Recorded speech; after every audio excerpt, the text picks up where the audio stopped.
최근 서울의 한 이비인후과에서 근육주사를 맞은 사람들이 비결핵 항산균이라는 세균에 집단으로 감염됐습니다.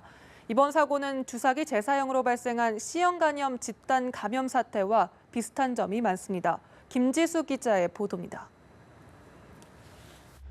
질병관리본부가 서울 서초구의 한 이비인후과 의원에서 7월부터 2달여간 근육주사를 맞은 143명을 대상으로 조사한 결과 41명에게서 비결핵 항산균이 발견됐습니다. 이들 41명은 주사를 맞은 부위에 통증, 고름이 나타나는 증상 등이 나타났습니다. 비결핵 항산균은 주로 폐질환을 일으키지만 이번에 발견된 균은 대부분 피부 감염 증상을 보였습니다. 물과 흙 등을 통해서도 감염되지만 주사, 수술과 같은 시술 등 병원 내 감염일 경우 문제가 될 수 있습니다. 이번 사고의 감염 경로는 밝혀지지 않았지만 주사약 등을 수액과 섞는 과정에서 위생 관리가 소홀했을 가능성이 크다는 분석이 나옵니다.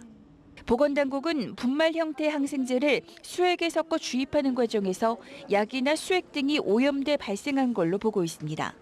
전문가들은 여기에 주목해야 한다고 지적합니다.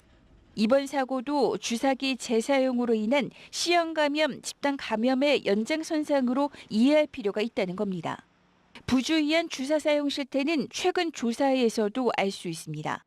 주사약 한 병을 여러 명에게 분할해 사용하거나 주사기를 재사용해 감염을 일으킨 경우는 최근 4년간 80% 증가했습니다.